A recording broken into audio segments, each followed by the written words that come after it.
Assalamualaikum warahmatullahi wabarakatuh. Selamat datang, selamat berjumpa kembali teman-teman di channel The Legend Programmer. Seperti biasa dengan saya Denny Husni Pahari Rijal. Di kesempatan kali ini kita akan melanjutkan pembahasan kita mengenai microservice. Di dua pembahasan kita sebelumnya kita telah membahas panjang lebar mengenai fundamental dari microservice yang kita dekati dari sisi technical dan sisi non-technical. Adapun di video kali ini kita akan melanjutkan pembahasan dengan satu topik yang saya rasa cukup sangat penting dan akan memberikan impact yang cukup bagus ke dalam proses migrasi kita apabila kita memahaminya dengan baik. Adapun judul kali ini adalah dekomposisi strategi. Yuk kita pecah monolit ini ke dalam microservice dengan cara yang baik dan benar. Kita punya beberapa agenda untuk di video kali ini. Mulai dari pendahuluan, kita akan melakukan melihat overview mengenai dekomposisi strategi ini, lalu dilanjut dengan pembahasan mengenai pemahaman umum orang-orang atau praktisi yang telah melakukan migrasi mengenai dekomposisi strategi ini. Lalu dilanjutkan dengan pembahasan problem statement yang umum ada atau umum muncul ketika proses migrasi berlangsung. Selanjutnya kita juga membahas mengenai service requirement. Jadi kita harus tahu nih kalau service dari microservice ini requirement-nya seperti apa. Lalu dilanjutkan juga dengan pembahasan nanti solusi dekomposisinya itu seperti apa. Di dalamnya nanti akan berisi penjelasan mengenai identifikasi operasi dan identifikasi service. Dibahas juga mengenai teori bisnis model, business capability, domain dan subdomain. Lalu dibahas pengelompokan API dan dibahas pula mengenai pattern-pattern yang penting yang harus kita pahami untuk membantu proses migrasinya berjalan dengan baik. Terakhir akan dibahas pula mengenai metrik kesuksesan migrasi kita dan hambatan-hambatan atau challenges yang muncul ketika proses migrasi berlangsung. Itu teman-teman agenda yang akan kita bahas di video kali ini. Baik, kita lanjut ke pembahasan pertama. Kita akan bahas dulu mengenai overview atau pendahuluan untuk dekomposisi strategi ini. Teman-teman, kalau kita berbicara mengenai microservice, berarti kita itu berbicara mengenai sebuah ukuran service yang ukurannya itu relatif lebih kecil daripada ukuran service pada umumnya. Kata mikro di dalam microservice ini menuntut kita untuk membuat service yang ukurannya harus relatif lebih kecil.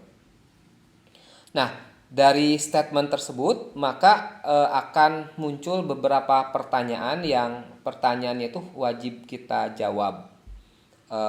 Ada dua lah yang bisa saya sebutkan. Pertama, seberapa kecilkah ukuran service tersebut gitu ya? Apakah memang ada ukurannya, ada aturan bahwa service ini udah digolongkan kecil gitu kan, atau service ini digolongkan masih besar? Kedua, apakah jika semakin kecil servisnya, hal ini menunjukkan bahwa servis yang kita dekomposisi itu bagus? Atau kalau semakin besar menjadi tidak bagus?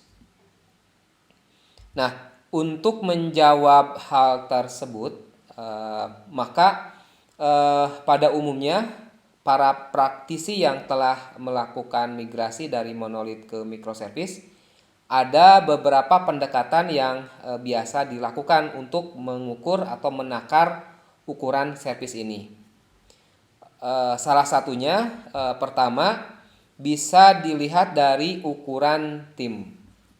Jadi kalau dari ukuran tim, maka servis ini haruslah sekecil mungkin yang dapat ditangani, yang dapat didevelop dan dapat dideploy oleh satu tim kecil developer.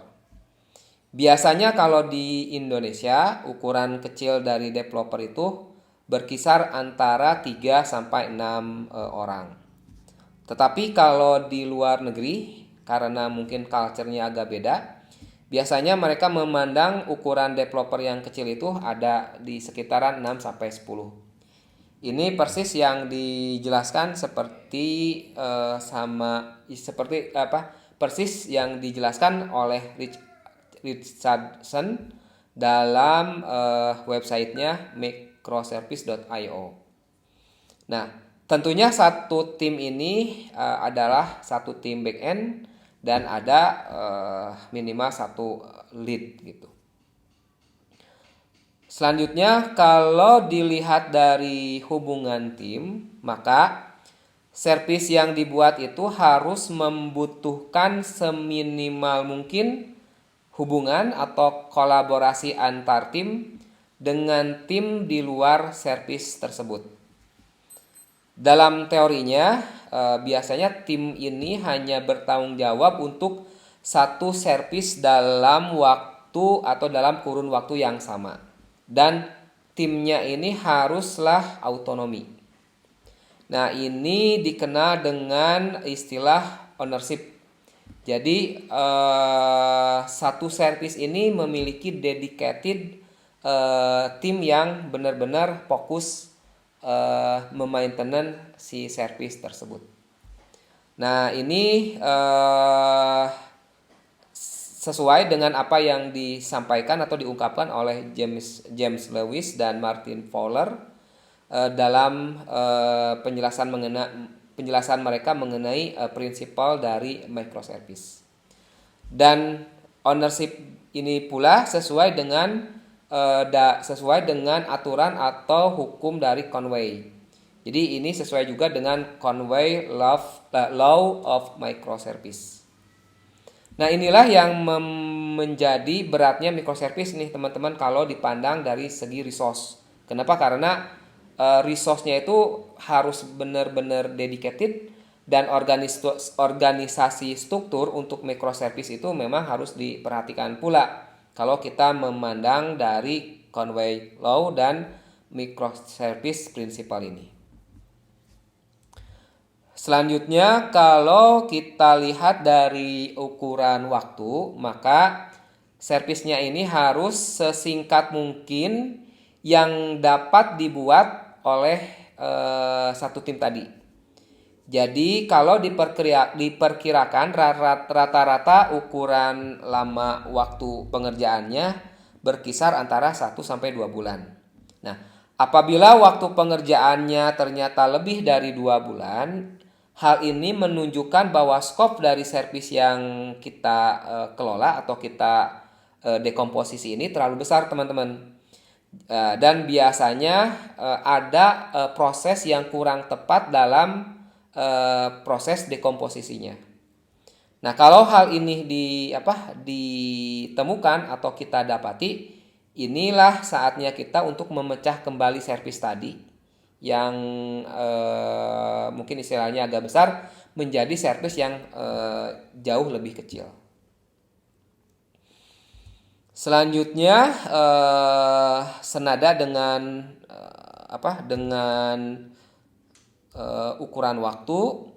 Nah, dari sisi proses tes, apabila waktu tes yang dibutuhkan oleh tim quality engineer atau quality assurance sama atau lebih lama daripada proses pembuatan kode yang dilakukan oleh tim developer, ini pertanda bahwa servisnya itu terlalu besar. Apabila satu servis dikerjakan oleh tim dengan jumlah yang banyak atau membutuhkan waktu yang lebih lama untuk dites, maka saatnya untuk memecah tim dan servisnya menjadi lebih kecil. Jadi pertama servisnya juga ukurannya udah gede, Lalu timnya juga ini sudah besar juga. Kenapa? Karena tim QA-nya tidak mampu menyelesaikan proses pengetesan dengan waktu yang cukup singkat. Bahkan relatif waktunya itu cukup lama daripada waktu yang dibutuhkan oleh tim developer.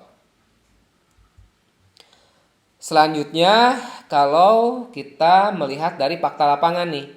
Nah, apabila kita mendapatkan fakta di lapangan, ternyata secara terus-menerus kita itu harus melakukan update atau perubahan pada satu service yang diakibatkan oleh perubahan service lainnya. Nah, maka ini menunjukkan bahwa service yang kita buat itu tidak loss couple atau loss coupling ya, atau memiliki ketergantungan yang sangat tinggi satu sama lain. Nah, apabila keadaan ini terjadi, maka yang kita lakukan adalah sebenarnya membuat sebuah monolit yang terdistribusi. Jadi kita itu bukannya membuat sebuah microservice, teman-teman, malah membuat sebuah sistem monolit yang mungkin ukurannya lebih besar dan terdistribusi. Ukurannya lebih kecil daripada ukuran yang awal, tetapi dia terdistribusi juga. Nah, apabila kondisi ini juga didapatkan, maka saatnya kita melakukan dekomposisi ulang.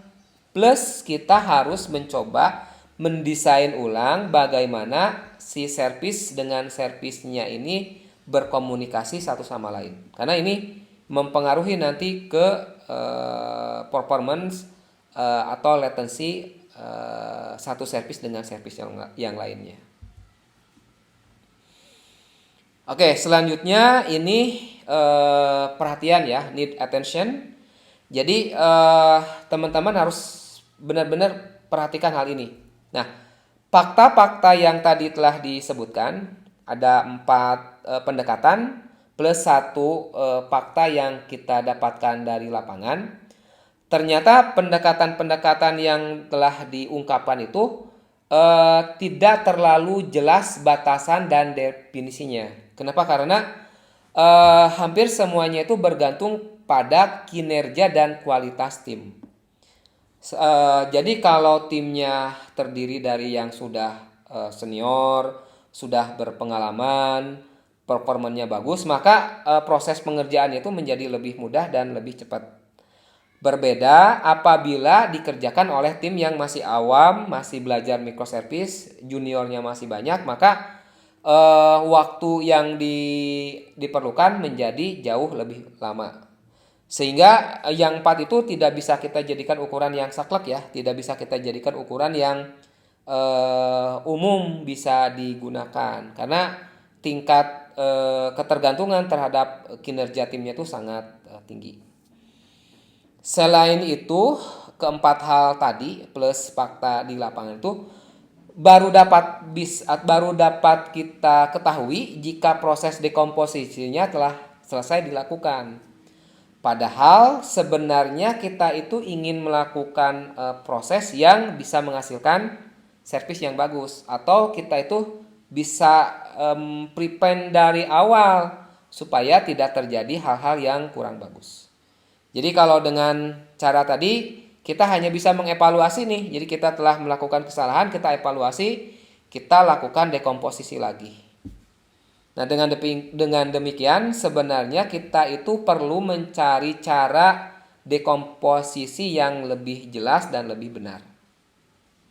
Berdasarkan pengalaman saya dan beberapa pengalaman dari orang-orang yang memang expert di bidang microservice ini, cara dekomposisi ini akan bisa didapatkan apabila kita bisa fokus untuk mencari solusi ini lebih terjurus ya, lebih mengarah.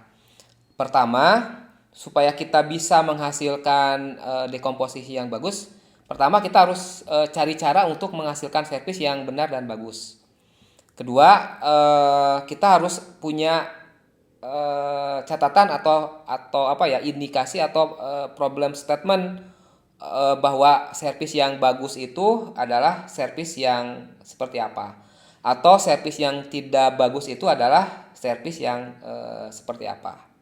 Nah, kalau problem statementnya sudah dapat, berarti kita harus mencari solusi untuk menjawab problem statement tadi.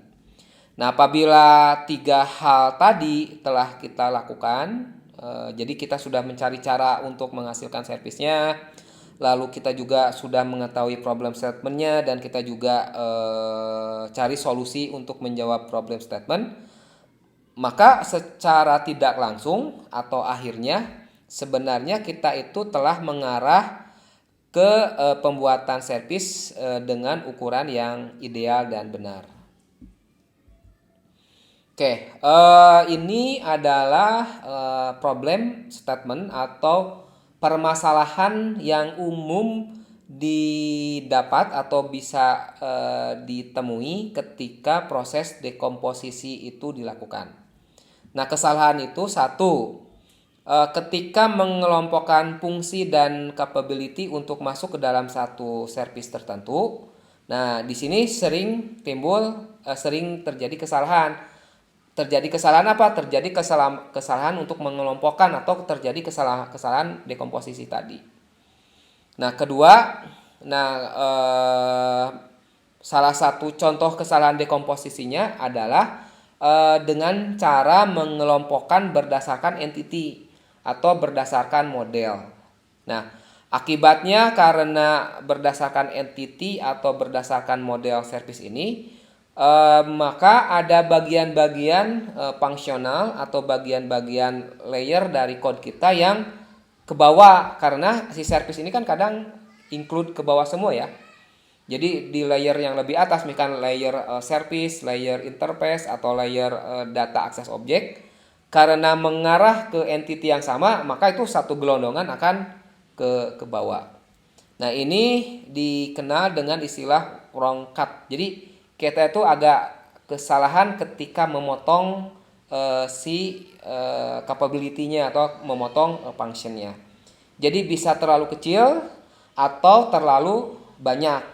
Kenapa? Karena memang terkungkung atau terpatok oleh si entity tadi. Jadi ini adalah model entity service, dan ini adalah salah satu pendekatan atau pattern yang masuk ke dalam beberapa entity pattern yang harus kita hindari ketika kita melakukan dekomposisi dari monolit ke microservice ini. Ini adalah 2 problem statement yang memang sumber utama kesalahan-kesalahan dari kesalahan yang akan muncul di kemudian hari. Nah, selanjutnya, apabila problem statement tadi dilakukan, maka akan berdampak atau akan berakibat terhadap service yang dibuat. Pertama, service yang dibuat itu ternyata menghasilkan sebuah monolit terdistribusi. Dan teman-teman bukannya alih-alih menghasilkan microservice, tapi ternyata menghasilkan sebuah monolit yang terdistribusi. Dan monolit yang terdistribusi ini adalah suatu keadaan yang terjelek, baik itu dipandang dari sisi monolit ataupun dipandang dari sisi microservice. Nah, ini kalau kita menghasilkan monolit terdistribusi, maka akan menimbulkan tingkat latensi yang tinggi serta ketergantungan antar service yang tinggi. Jadi service A bergantung pada banyak service yang lain, dan ketergantungannya itu benar-benar sangat tinggi. Kedua, karena kesalahan-kesalahan tadi, maka akan membuat autonomi di tim itu sangat kecil. Jadi timnya itu benar-benar tidak bisa bergerak secara sendiri. Karena apa? Karena tergantung oleh pergerakan tim lain. Sehingga autonomi kecil, dan tidak terisolasi. Tadi akan mengakibatkan apa? Kesulitan ketika melakukan perubahan. Ketiga, kalau latensi tinggi, maka ini akan mengarah secara langsung kepada penurunan tingkat user experience yang sangat drastis. Nah, kalau user experience menurun dengan drastis, maka secara tidak langsung akan mengarah pula terhadap revenue yang akan didapatkan. User experience menurun, ya maka secara berbanding lurus maka revenue yang akan didapatkan juga akan menurun. Itu keumuman ya, keumuman dari user experience. Oke, nah sedikit disinggung mengenai anti pattern yang umum bisa terjadi. Kalau kita teliti ada 16 anti pattern nih yang harus dihindari. 16 anti pattern ini bisa kita kelompokkan ke dalam anti pattern berhubungan dengan desain, ada yang berhubungan dengan implementasi, ada yang berhubungan dengan proses deployment, ada yang berhubungan dengan cara monitoring. Untuk lebih jelas mengenai ini akan butuh materi sendiri ya teman-teman, nanti akan kita bahas sendiri mengenai anti pattern dalam microservice ini. Yang jelas saya sumbernya ini bisa dicari dari sebuah website dari researchgate.net/publication. Nah, nanti ada beberapa materi atau beberapa artikel jurnal yang berhubungan dengan anti pattern yang umum terjadi di microservice atau anti pattern yang perlu kita hindari. Oke, lanjut. Kita review kembali nih. Kita telah tahu ada beberapa pendekatan cara pandang untuk melihat ukuran service gitu ya. Nah, kita juga telah mengetahui problem statement, telah mengetahui juga istilahnya itu akibat yang dihasilkan. Lalu kita juga sudah tahu anti pattern yang harus kita hindari. Maka bisa kita simpulkan bahwa ukuran service dari microservice ini benar-benar tidak dapat dilihat dari jumlah baris code. Jadi tidak bisa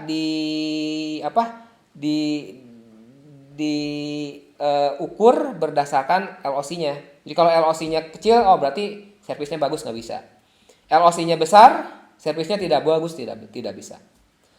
Kedua, tidak juga dari ukuran waktu pembuatan service. Jadi ya tadi mau singkat mau lama, yaitu tidak bisa dijadi patokan bahwa service yang dihasilkan itu cukup ideal. Oke, selanjutnya kita harus tahu juga nih service yang bagus. Tadi kan apa yang harus dihindari. Nah, kita sekarang harus tahu service yang bagus dari hasil dekomposisi itu harus memenuhi sebuah requirement seperti apa. Ini saya telah mencatatkan ada 5 requirement yang mengidentifikasi bahwa service-nya itu adalah bagus. Pertama, service yang dibuat tuh haruslah kohesif ya, atau mungkin convergent, terdiri dari kumpulan fungsi yang terhubung satu sama lain. Nah, kalau saya jelaskan kohesif dalam bahasa lain ya, mungkin dari bahasa ilmu pengetahuan alam, yang dimaksud kohesif itu adalah gaya tarik-menarik antara material yang satu jenis. Nah, ini hampir sama maksudnya. Jadi satu jenis dalam fungsi, nah itu dikumpulkan dalam satu service. Kedua, service-nya itu harus benar-benar loss coupling ya, ketergantungannya kecil. Lalu enkapsulisasi dan perubahan pada service ini tidak mempengaruhi service yang lain. Jadi service yang dihasilkan harus loss coupling tadi. Ketiga, service harus mengikuti aturan Common Closure Principle. Aturan ini bekerja pada komponen level, jadi pada komponennya juga dia bekerja, yang mengumpulkan kelas-kelas dengan jenis perubahan yang sama harus digrupkan, harus dikelompokkan pada komponen yang sama. Dan berlaku sebaliknya, kalau berbeda ya jangan Anda kelompokkan. Keempat, arsitektur yang dihasilkan harus stabil. Kelima, service bisa diurus oleh sebuah tim kecil.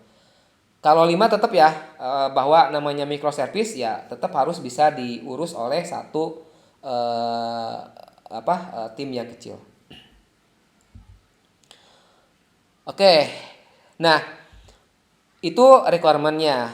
Lalu bagaimana prosesnya? Nah, prosesnya berdasarkan hasil penelitian sebenarnya cukup sedikit ya, atau mungkin cukup tidak terlalu banyak step dekomposisi ini yang harus kita lakukan. Ada 3. Pertama, kita itu harus melakukan identifikasi dulu bagaimana sistem atau software tersebut beroperasi. Kedua, kalau identifikasi kita sudah tahu, kita lalu harus mendefinisikan service-service-nya yang akan kita yang kita tarik keluar, kan kita kelompok-kelompokkan berdasarkan business capability atau subdomain pattern. Jadi bisa menggunakan pendekatan business capability atau berdasarkan subdomain. Ketiga, apabila 1-2 telah dilakukan, artinya kita sudah punya kelompok service-service-nya ya. Jadi kita misalkan satu monolit ternyata sudah terpecah menjadi 4 service atau 5 service atau 10 service berdasarkan proses 1 dan 2, maka selanjutnya kita harus mendefinisikan API dan menarik kemana nih cocoknya gitu ya. Serta kolaborasi antar service-nya juga harus kita definisikan. Jadi kenali dulu operasinya seperti apa. Kalau operasinya udah dapat, baru kita grupkan, pecah-pecah kelompok-kelompoknya. Setelah itu baru kita tarik API ini ke dalam hasil service yang telah kita kelompokkan tadi. Itu adalah step dekomposisi yang disarankan untuk dilakukan. Oke, kita coba perjelas secara grafik mungkin ya. Ini kata-kata secara grafik terkadang bagi beberapa orang cukup memberikan gambaran. Nah, step 1, identifikasi sistem operasi itu gambarannya seperti ini. Jadi kita harus mencari tahu gitu ya. Prosesnya itu seperti apa yang ada di gambar atau di diagram ini.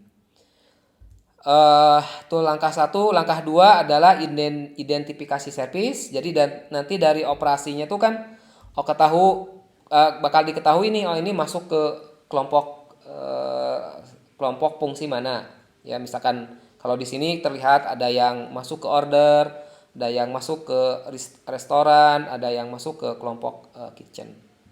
Ini adalah proses mengidentifikasi service dan mungkin nanti mendefinisikannya juga. Lalu langkah ketiga adalah mendefinisikan API-nya. Jadi API ini kita tarik, ini masuk ke order service, ini masuk ke restoran service. Kayak gini nih, create order itu masuk ke order, lalu verify order masuk ke restoran, lalu accept order ini masuk ke kitchen service. Nah, ini adalah diagram penjelasan untuk langkah 1 sampai langkah 3. Ini saya ambil dari sumber bukunya Microservice Pattern karya dari Chris Richardson ya. Oke, ya kita masuk ke pembahasan lebih dalam ya. Tadi kan secara masih abstrak ya, masih besar, tapi saya yakin teman-teman membutuhkan penjelasan yang lebih detail. Ini di tahap identifikasi operasi itu seperti apa yang dilakukan. Oke, identifikasi operasi ini bisa di breakdown lagi menjadi beberapa langkah. Langkah pertama adalah kita harus melakukan cek requirement dari software, termasuk apa? Termasuk di dalamnya user story dan semua user skenario yang terlibat.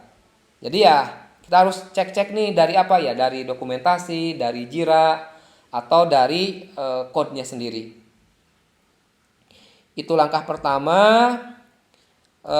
Jadi biasanya kalau functional requirement ada di dalam requirement dokumentasi atau di dalam PRD yang lebih luas, biasanya ada kayak kata-kata seperti ini. Ini berarti ya ini adalah requirement-nya. Jadi sebagai consumer, misalkan saya ingin menempatkan order sehingga saya bisa bla bla bla. Langkah kedua, eh, kita harus menentukan high level domain dari keyword atau mungkin apa ya, kata-kata penting yang ada dalam requirement tadi. Jadi kita kan sudah punya requirement nih, sudah tahu ini requirementnya ada apa aja. Nah, kita carilah high level domainnya. Contoh, misalkan dari ini nih, dari as a consumer, I want to place an order so that I can bla bla bla. Dari sini kan kita bisa mengetahui high level domainnya ada order, high level domainnya ada restoran, high level domainnya ada delivery. Jadi ini adalah langkah kedua dari identifikasi operasi. Kita tentukan high level domainnya. Selanjutnya, ketika kita melakukan langkah kedua, kita juga bisa menanyakan ke domain expert. Nah, kita menanyakan ke domain expert bagi bisnis proses yang mungkin kita masih awam ya. Kalau ini kan sebuah bisnis proses yang umum di e-commerce atau umum di proses order gitu ya.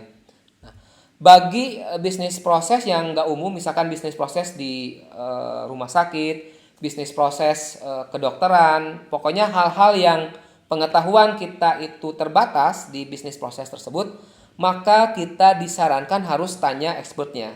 Jadi kita harus cari nih domain expert secara bisnis itu siapa. Nah, itu kita harus interview, harus kita wawancara. Sekaligus ya kita analisis kata pada user story dan diskusi dengan domain expert. Contohnya ini ya, salah satu user story yang berdasarkan BDD ya, behavior domain design, maka kita dapat keywordnya consumer, restoran, order, restoran, credit card. Oke, selanjutnya, nah dari proses tadi juga, selama berbicara dengan domain expert, kita juga bisa ngelihat dari kelas diagram. Nah, kalau dari kelas diagram ini bahkan lebih mengarah ke domain, ke high level domainnya lebih dekat gitu ya. Kalau tadi mungkin masih agak abu-abu, agak jauh. Nah, kalau kita ngelihat dari kelas diagram, nah ini sudah semakin mengerucut. Di sini udah kelihatan ada consumer, order, restoran, kurir, location, address dan lain-lain. Ini semua berarti sebenarnya sebagai high level domain. Nah, langkah ketiga dari identifikasi operasi adalah tentukan operasi dari sistem. Nah, operasi ini biasanya berupa komen, ada berupa create, berupa update, dan berupa delete. Nah, di sini bisa kelihatan nih consumer, aktornya, story-nya create order, komennya adalah create order, deskripsinya ada. Jadi proses pembuatan order. Lalu di kurir, misalkan story-nya update location, komennya adalah nulis note atau mengupdate note lokasi. Deskripsinya update the current location of the courier. Nah, ini adalah langkah ketiga, kita harus menentukan operasinya itu apa. Apakah berupa update, delete, atau pembuatan create data ke database. Selanjutnya langkah keempat, di langkah keempat ini, langkah keempat dari identifikasi operasi ya, kita tentukan operasi dari sistem yang berupa read data atau query. Proses ini akan memberikan pengguna atau user di bagian UI mengenai informasi bagi user agar mereka dapat melakukan pengambilan keputusan. Jadi ini bersifat informasi supaya usernya bisa melakukan pengambilan keputusan mau actionnya seperti apa. Jadi query juga harus kita cari operasinya itu apa aja. Contoh di sini ada find availability restoran. Nah, ini kan query ya, pencarian data. Nah, ini kan akan menjadikan satu data yang mengakibatkan si usernya itu mengambil keputusan. Jadi 4 langkah ini masuk ke dalam identifikasi service. Jadi kita sudah punya high level domain, kita sudah punya komennya apa saja, kita sudah punya query-nya apa saja. Oke, nah itu langkah 1 dengan detailnya. Selanjutnya adalah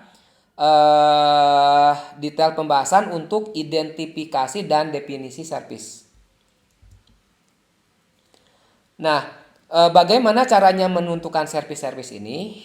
Nah, ada 2 cara teman-teman. Satu, bisa menggunakan business capability seperti ini ya, ini business capability. Kedua, atau bisa menggunakan subdomain. Nah, kita singgung dulu mengenai teori bisnis model yang mendasari cara ini ya.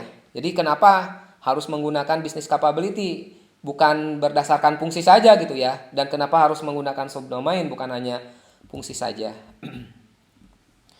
Nah, kalau teman-teman yang pernah mempelajari di bangku kuliah itu khususnya yang mempelajari teknik informatika gitu ya, ada teknik informatika atau sistem informasi, ada materi mengenai teori bisnis model. Nah, di dalam teori bisnis model ini menjelaskan bahwa business capability itu berasal dari konsep pemodelan arsitektur bisnis. Ini merupakan semua hal yang dilakukan bisnis untuk menghasilkan nilai. Jadi business capability itu adalah ya apa-apa yang dilakukan oleh bisnis supaya menghasilkan sebuah value. Himpunan kemampuan dari bisnis ini akan bergantung pada jenis bisnisnya. Jadi kalau jenis bisnisnya kedokteran, maka kemampuan bisnisnya juga akan berhubungan dengan proses kesehatan atau kedokteran. Nah, pada dasarnya bisnis capability ini rata-rata stabil, teman-teman. Yang bergerak itu adalah perubahan atau cara untuk mencapai goalnya. Contohnya ya, misalkan perusahaan asuransi. Perusahaan asuransi ini akan memiliki kemampuan bisnis seperti underwriting, manajemen klaim, penagihan, dan kepatuhan. Maka si business capability ini sama dari dulu sampai sekarang itu sama aja. Yang berbeda apa? Yang berbeda adalah cara pemenuhannya atau mencara goalnya. Contoh lain adalah perusahaan e-commerce. Mereka akan memiliki kemampuan seperti manajemen order, inventory, buyer, seller, dan manajemen pengiriman. Nah, ini tuh dari dulu sampai sekarang sama. Cuma cara pendekatannya agak bakal beda dari tahun ke tahun atau mungkin dari case by case. Satu lagi mungkin contoh yang cukup familiar lah. Kalau zaman dulu ketika kita mau melakukan transaksi ke bank, misalkan pengambilan uang atau transfer uang, maka kita harus datang ke tempat ini ya, ke cabang gitu ya minimal. Untuk apa? Untuk kita melakukan uang. Nah, tetapi zaman sekarang proses transfer uang dengan proses ambil uang itu berbeda. Sekarang sudah dibantu oleh aplikasi, kita bisa melakukannya online. Ini menunjukkan bahwa bisnis capability-nya mah sama untuk banking, tetapi cara memenuhi goal-nya itu berbeda. Kenapa? Karena memang kemajuan zaman. Dan inilah yang mengakibatkan bahwa kalau kita berbicara mengenai capability, maka secara arsitektur dia stabil. Maka ke sini diarahkan bahwa kita memecah monolit menjadi microservice ini harus berdasarkan business capability. Supaya apa? Supaya secara arsitektur stabil. Oke, ini kalau teman-teman juga bisa akses ke website ini ya untuk mungkin bicara mempelajari lebih dalam mengenai arsitektur bisnis model ini. Oke, selanjutnya kita lakukan service identifikasi ya. Karena kan kita sudah tahu nih, kita harus mengidentifikasinya secara business capability. Nah, dari high level domain yang telah kita dapatkan dari identifikasi operasi, nah kita harus tentukan, harus kita ambil keputusan dan harus kita pikirkan nama servisnya. Nah, akan tetapi perlu diperhatikan pendekatan yang digunakan haruslah berorientasi bisnis bukan teknikal. Jadi sekali lagi harus berorientasi bisnis bukan teknikal. Kelompokkan servis berdasarkan kemampuan bisnisnya. Nah, apabila tidak ada dokumentasi yang dapat kita pelajari untuk menentukan business capability, jadi ya dokumentasinya nggak jelas gitu ya, maka dapat dilakukan apa? Pertama, teman-teman tuh dapat melakukan teknik analisis terhadap apa? Cari tujuan organisasi atau perusahaan itu apa, lihat struktur organisasinya, ketiga, gimana bisnis proses yang terjadi. Satu itu kan dengan teknik analisis. Kedua, lakukan analisis layanan atau service yang diberikan dari organisasi. Jadi layanannya itu apa? Dia memberikan men-serve atau melayani konsumernya itu berupa apa. Ketiga, dapat dilakukan juga dengan cara apa? Menganalisis spesifikasi berikut pada beberapa komponen input data, output data, dan perjanjian layanan. Nah, kalau ini dipelajari semua, maka kita juga akan berarah mengetahui, oh berarti ini service-servicenya itu adalah capability service-nya itu A, B, C, D gitu. Oke, itu service identifikasi. Ini contoh nih. Contoh analisis bisnis proses terhadap sebuah aplikasi restoran gitu ya. Jadi nanti kita akan menemukan kemampuan bisnis supplier management. Di dalamnya ada courier management, di dalamnya ada restoran information management. Lalu ada juga business capability consumer management, ya, ada order taking and fulfillment, dan juga ada accounting. Nah, ini tuh didapatkan dari proses ini service identifikasi. Oke. Selanjutnya dari business capability kita convert ke dalam service. Nah, ini ada tujuan akhir di langkah kedua ini. Nah, ini agak lumayan ini ya, agak lumayan jelimet. Kenapa? Karena tidak semua bisa kita grupkan, ada aturannya sendiri. Di bagian kiri ini ada capability hierarchy ya. Contohnya ada supplier management, lalu ada breakdown-nya, ada courier management, ada restoran information management, lalu ada order taking fulfillment, ini banyak. Ada order management, restoran order, ada grouping lagi yang masuk ke logistik gitu ya. Lalu ada bagian H yang masuk ke dalam accounting. Nah, cara mengelompokkan menjadi kelompok service tertentu, nah ini saya sebutkan tadi harus mengikuti aturan business capability. Dan caranya begini.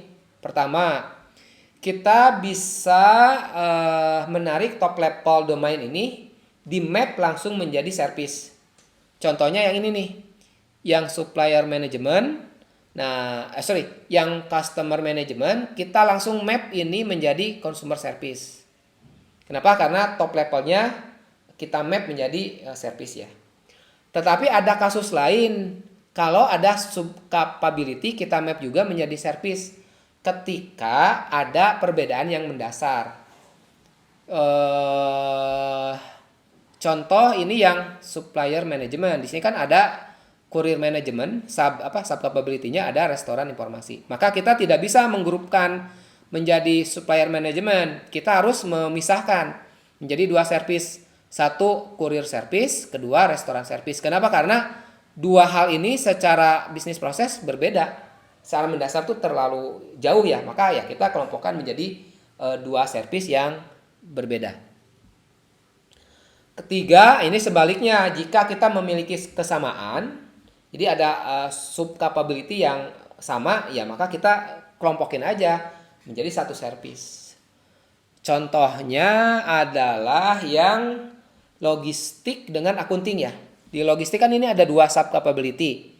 Courier management dengan delivery. Maka ini kita masukkan ke dalam service namanya delivery service. Lalu yang accounting punya tiga sub capability. Ada consumer accounting, restaurant accounting, courier accounting. Nah, ini kita grupkan, kelompokkan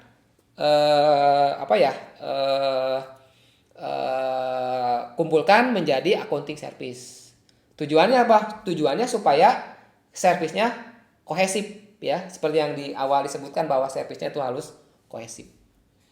Nah, sampai di sini maka kita sebenarnya sudah mendapatkan calon-calon dari nama servicenya.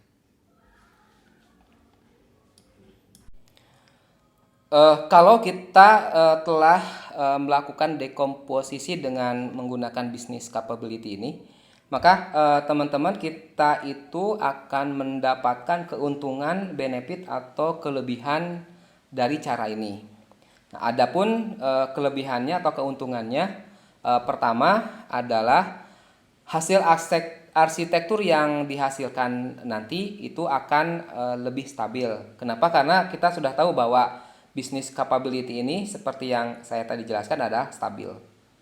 Kedua, tim yang terbentuk karena mengerjakan berdasarkan business capability, maka timnya ini menjadi cross functional, sehingga timnya sendiri akan autonomi. Dia bisa bekerja dalam lingkup mereka sendiri ya, terisolasi dan terorganisir berdasarkan nilai dari bisnis delivery-nya. Artinya timnya itu akan terbentuk tidak secara teknikal. Jadi bukan misalkan tim UI, tim back end, tim front end, bukan seperti itu, tetapi timnya itu terbentuk berdasarkan tujuan bisnis.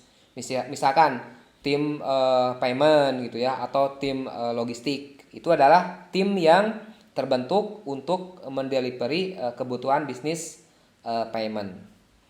Adapun memang kalau timnya ya terdiri dari cross functional tim-tim tadi ya, ada back end, ada front end, bahkan ada produk, ada QA dan lain-lain. Lalu servisnya sendiri akan kohesif, koheren, loose couple. Benar-benar servisnya itu akan sangat bagus. Kedua, terakhir adalah semua requirement yang tadi kita sebutkan, ada 5 itu ya, akan terpenuhi kalau kita melakukan dekomposisi ini berdasarkan business capability. Oke, selanjutnya adalah pendekatan lain kalau kita melakukan dekomposisi berdasarkan subdomain. Nah, dekomposisi dengan cara subdomain ini sebenarnya muncul berdasarkan dari tulisan-tulisan berhubungan dengan DDD ya, Domain Driven Design. Nah, bukunya tuh banyak, bukan ini aja, cuma salah satu yang buku saya pegang adalah buku karyanya Eric Evans ini ya. Di dalamnya berbicara bagaimana kita membuat sebuah software yang cukup kompleks dan berhasil kita buat dengan pendekatan domain tadi. Kedua, DDD ini akan berbeda terhadap tradisional enterprise modeling gitu ya. Jadi kalau yang cara lama itu akan berbeda dengan caranya yang DDD. Lalu DDD ini juga akan banyak berhubungan dengan nanti dengan bounded context. Bounded context ini akan kita map menjadi service. Jadi kalau berdasarkan business capability kan berdasarkan high level domain. Kalau ini nanti ada istilahnya tuh bounded context. Keempat, ini nanti dekomposisi kita berdasarkan subdomainnya. Kita tidak akan terlalu detail membahas ini ya, tapi ini mungkin sekilas saja ya. Jadi DDD adalah pendekatan pembuatan software kompleks dengan cara domain model berorientasi objek. Dan domain model akan mengandung pengetahuan yang dapat digunakan untuk menyelesaikan semua permasalahan di dalam domain. DDD ini memiliki kelompok kosakata yang digunakan di setiap stakeholder. Nah, kelebihan DDD ini mereka punya kayak vocabulary yang dipakai di setiap divisi.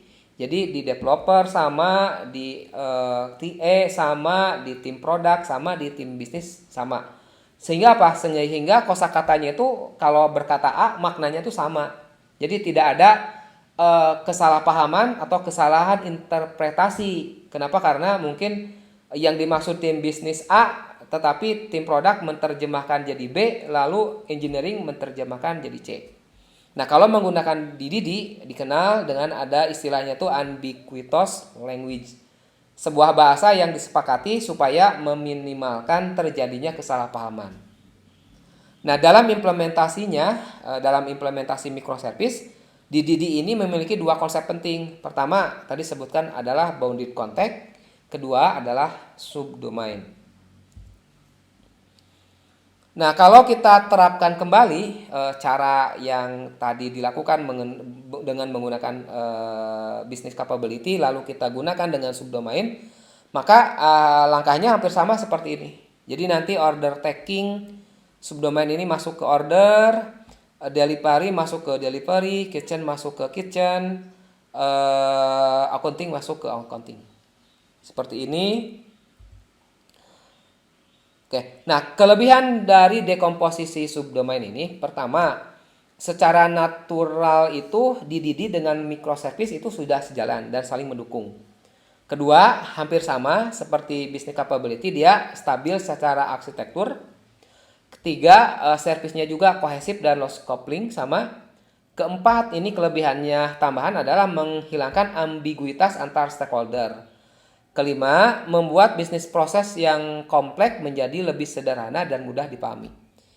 Jadi kalau dengan subdomain ini ada dua kelebihan, yang 4 dengan yang 5. Kalau dengan business capability, kita hanya bisa mendapatkan poin 1, 2, dan 3.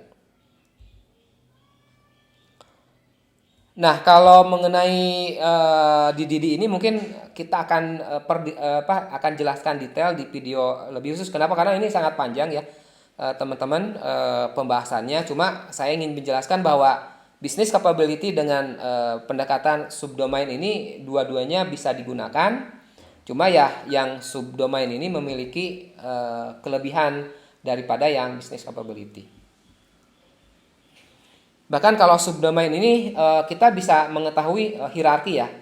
Contohnya kan kalau di e-commerce, misalkan kalau domain utamanya kan e-commerce gitu ya.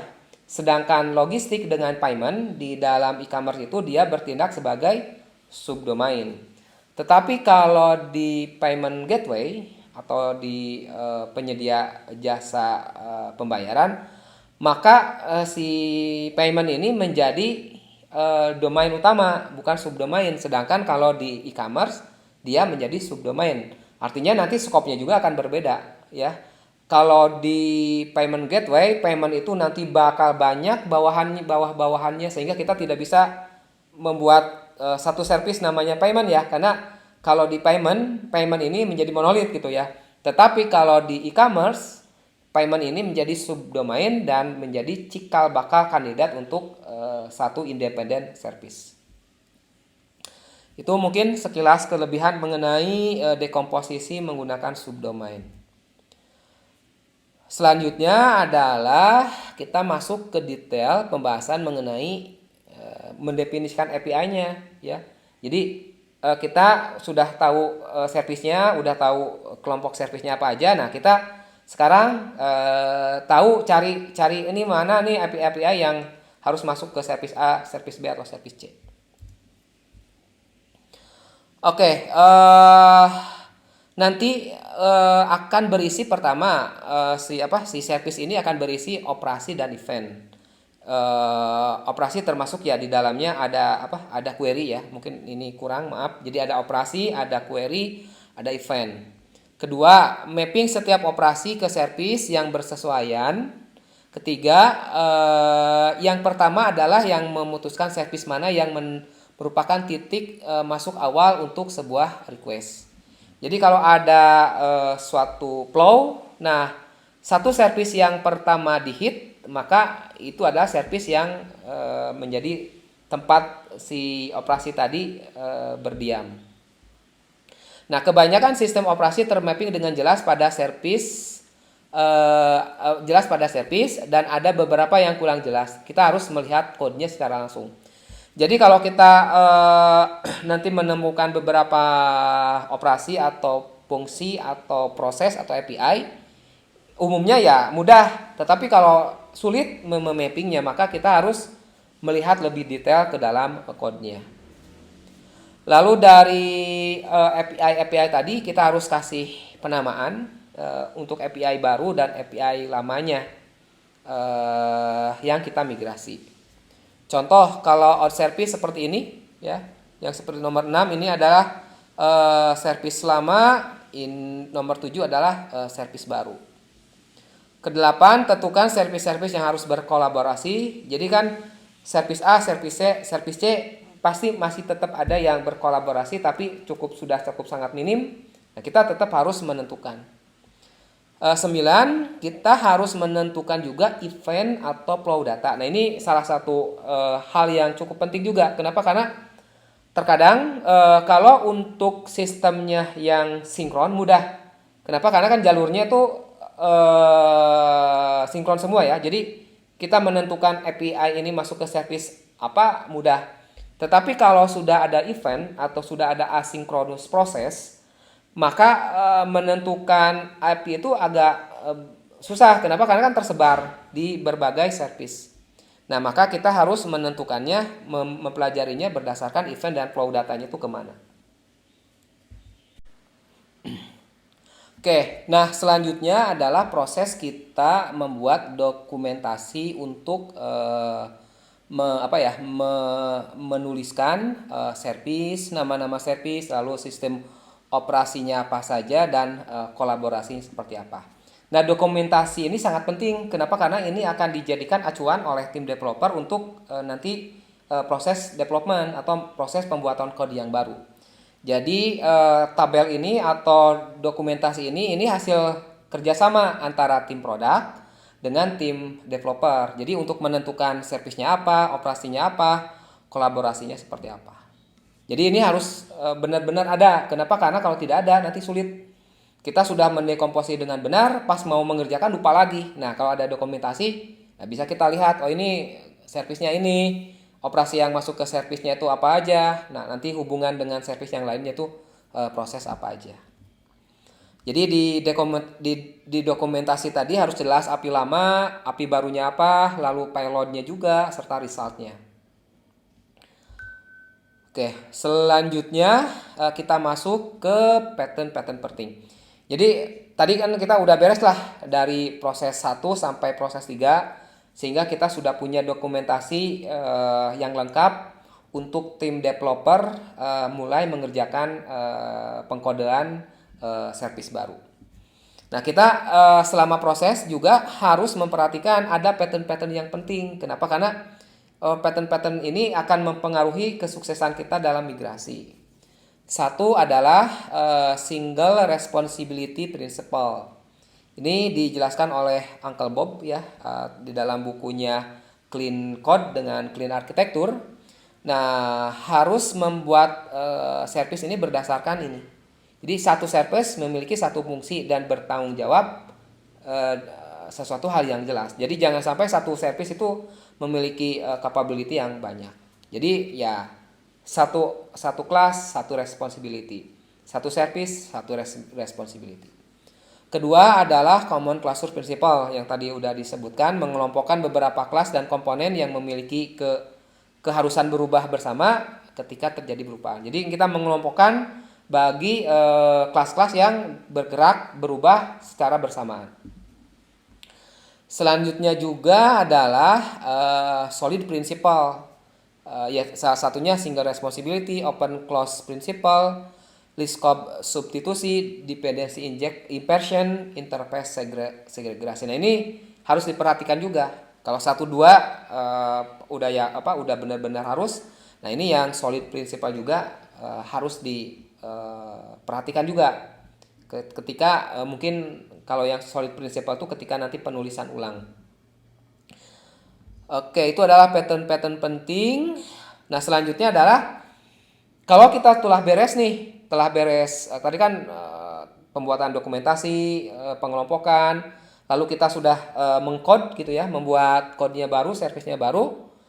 Nah, kita kan ingin tahu servis yang kita buat itu udah bener gak metriknya, metrik kesuksesan itu seperti apa. Nah, metrik kesuksesan dari dekomposisi adalah 1.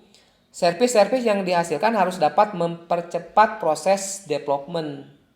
Jika eksperimen dibutuhkan, maka prosesnya bisa lebih cepat dan tidak terlalu lama. Jadi kalau kita proses developmentnya menjadi jauh lebih cepat, lalu kalau ada eksperimen juga menjadi lebih cepat, ini salah satu tanda bahwa kita sukses mendekomposisi. Kedua, arsitektur microservice yang dihasilkan harus bisa membuat inovasi lebih berkembang dan lebih mudah. Artinya ya satu tim dengan tim lain itu mereka lebih mudah untuk melakukan inovasi dan bisa bergerak sendiri-sendiri. Kenapa? Karena kan sudah masing-masing bisa bergerak secara fokus tanpa harus memikirkan impact terhadap tim yang lain. Ketiga, servis-servis yang dihasilkan memiliki life cycle sendiri dan tidak saling bergantung satu sama lain. Ya jelas ini udah dijelaskan gitu ya. Keempat, servis-servis yang dihasilkan dapat dibuat dengan bahasa pemrograman yang berbeda. Jadi tidak harus semua servis dibuat seragam menggunakan bahasa pemrograman tertentu. Nah, nomor 4 ini ya termasuk salah satu tujuan dari microservice ya. Jadi kalau microservice itu ya servis-servisnya itu nggak perlu menggunakan bahasa Java semua, tidak perlu harus menggunakan Golang semua. Ya, kita tidak agnostik. Jadi kita bisa bebas memilih bahasa pemrograman apa, bisa bebas menentukan database apa. Walaupun mungkin ada beberapa company yang pingin seragam, itu nggak jadi masalah. Tapi pada dasarnya satu service ini bisa dibikin oleh bahasa pemrograman apapun. Ya kalau company-nya ingin, ya saya ingin menggunakan Golang semua, ya mangga silakan, dengan alasan mungkin mudah maintenance gitu ya. Yaitu tidak apa-apa. Yang jelas antara harus menggunakan bahasa pemrograman tertentu dengan membebaskan bahasa pemrograman apa aja yang dipilih, yaitu ya ada kelebihan, ada kekurangannya, yaitu tinggal kita melihat mana yang lebih menguntungkan dan mana yang lebih enggak. Yang jelas kita sukses kalau memang salah satunya 4 ini tuh terpenuhi. Selanjutnya mungkin ini adalah bagian terakhir ya, seperti tadi disebutkan di dalam agenda kita, hambatan dekomposisi. Nah, hambatan ini sering sekali ditemukan nih teman-teman. Pertama, permasalahan pertama dan utama dalam microservice adalah terjadinya masalah network latency. Apabila ketika terjadi jumlah user yang mengakses sistem kita meningkat, atau dengan kata lain terjadi concurrent yang tinggi, maka ini latency itu mau tak mau akan timbul, akan membesar. Apalagi kalau tadi ada kesalahan dekomposisi, ya itu pasti menjadi sangat problem. Nah, kalau dekomposisinya juga benar, latency ini tetap akan ada. Kenapa? Karena memang kita sudah memecah si service-service-nya, dan si service-nya itu kan berhubungan satu sama lain menggunakan API tidak langsung. Tapi latency ini kalau dekomposisinya berhasil, maka akan tereduksi gitu, akan seminimal mungkin. Nah, selanjutnya apabila latency tidak dihandle dengan baik, maka bisa mengakibatkan permasalahan yang serius pada sistem kita, bahkan dapat mengakibatkan blocking serta bencana berantai yang pada akhirnya membuat sistem kita down. Jadi ini kalau tadi ya, kalau ada satu latency, permasalahan di satu service, maka kita itu harus memiliki cara handle-nya. Walaupun dekomposisinya berhasil, nah tetapi kita harus tahu cara ngehandle kalau terjadi hal-hal blocking proses, atau hal-hal terjadi istilahnya itu error-error yang tidak sementara gitu ya, error-error yang tidak seterusnya. Ini harus dihandle. Di pembahasan awal-awal di video 1 video kan ada istilahnya tuh, nanti harus memikirkan juga bagaimana handling error dan untuk jenis error yang tidak selalu error ya. Jadi errornya itu kadang-kadang gitu. Nah, ini harus di handle juga. Misalkan dengan retry, dengan back off policy, dengan fallback, dengan circuit breaker. Jadi kita harus bisa seminimal mungkin membatasi banyaknya service yang di-call service lainnya. Ini juga sama. Jadi tadi kalau terjadi problem bagaimana gitu ya, kalau terjadi error yang intermittent atau error yang tidak pasti, cara handle-nya. Kedua juga kita harus bisa meminimalkan mungkin membatasi banyak service call ke service lain. Ini nanti ada dibahas tekniknya.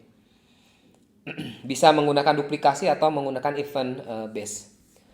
Kedua, komunikasi antar service yang bersifat sinkronus akan menurunkan tingkat availability. Nah, ini memang sudah hukum. Kalau yang sinkronus ini akan membuat availability-nya lebih kecil. Ketiga, menjaga konsistensi data pada microservice bukan suatu hal yang mudah. Karena data adalah yang utama dalam semua aplikasi, maka kita harus merencanakan dan mengurus konsistensi data ini dengan benar dan lebih seksama.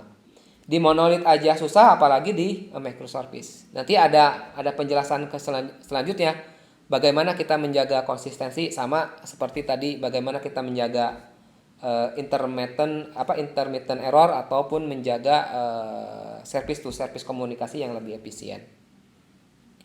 Keempat, kesulitan mengambil data yang tersebar di tiap service. Ya, karena servicenya udah tersebar, maka biasanya kita butuh agregator service yang untuk mengambil data gabungan tadi. Ini banyak pendekatannya, solusinya bisa menggunakan agregator atau menggunakan API gateway. Kelima, ini yang paling problem adalah God class. Nah, ini God class tuh benar-benar momok banget di hal microservice ini. Jadi karena berisi banyak field yang kita mapping ke dalam satu tabel database, dengan demikian tabel tersebut menjadi banyak sekali kolomnya dan digunakan oleh banyak service. Hal ini karena God class merupakan gabungan implementasi bisnis proses dari berbagai aspek dan fungsi. Nah, rata-rata satu aplikasi itu memiliki minimal satu jenis God class nih. Nah, God class ini yang akan menghambat proses dekomposisi yang akan kita lakukan. Jadi, kalau menemukan God class berarti kita harus lebih hati-hati ketika kita melakukan dekomposisinya. Jadi, semua service yang membutuhkan kelas tersebut harus sudah terpikirkan bagaimana cara handle-nya. Jadi teman-teman, ini istilahnya itu bagian terakhir dari pembahasan kita.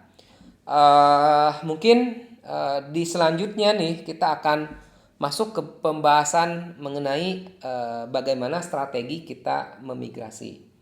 Jadi kalau tadi kita sudah berbicara strategi untuk memecah belahnya seperti apa, dekomposisi strateginya, maka selanjutnya kita akan berbicara mengenai bagaimana strategi untuk migrasinya. Kita akan berbicara mengenai strength dan pattern di next video.